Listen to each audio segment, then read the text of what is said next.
cavalli di 2 anni, non c'era Issa Disgrey, rimangono quindi in 10, con la macchina che va a lasciare i concorrenti.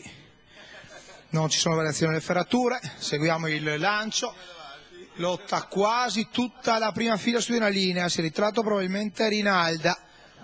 Dal largo lo scatto di Rais Rob, uno dei più attesi al totalizzatore nazionale, ma rientrano anche Reflex e Refonto, poi invece Refosco, poi passa, ma si apre di galoppo. Il numero 7 di Rais Rob, il lancio in 14 spaccato, la prima curva che si va a completare. Reflex in seconda posizione all'interno, di fuori c'è Rio di Roberto, 29,2 la frazione, cavalli che passano davanti alle tribune. In vantaggio il numero 5 di Reflex Griff, Rio di Roberto di fuori, poi ancora il 4 di Refosco Font e quindi ancora Ramon Luis e Rais Rob, rimesso dal errore iniziale. Fuori corsa Rainbow, insegue lontano Rabat, si va agli 800, cavalli che sono disposti in lunga fila indiana, parcheggiato nella scia del leader Rio di Roberto. Reflex Griff e Andrea Farolfi guidano sempre, andando in controllo ai 900 di gara, 31 la seconda frazione.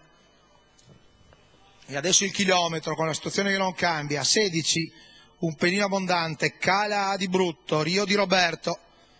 Viene Ramon Luis in costruzione esterna, ne ha scavalcati parecchi il debuttante di Romanelli che si propone di fuori al primo. L'accelerazione della testa, anche se c'è un quarto tranquillo, si è andati di scatto all'ultima curva, 32 di frazione per i 400, gli altri fanno fatica ad arrivare su Reflex Griff e su Ramon Luis.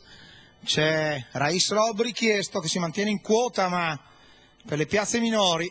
Nel tratto conclusivo Ramon Luis ha un po' mollato la presa, è il battistrada. Reflex Griff viene a vincere chiaramente, mentre c'è Ranger B che fa il terzo davanti alle Fosco Font. 31 la chiusa, 1:16 e una virgola il tempo del vincitore del chilometro, il raddoppio da catch di Andrea Farolfi, campione italiano in carica, il training di Walter Zanetti dopo quello di Walter Castellani per il catch bolognese, i colori della scuderia Futura 2004.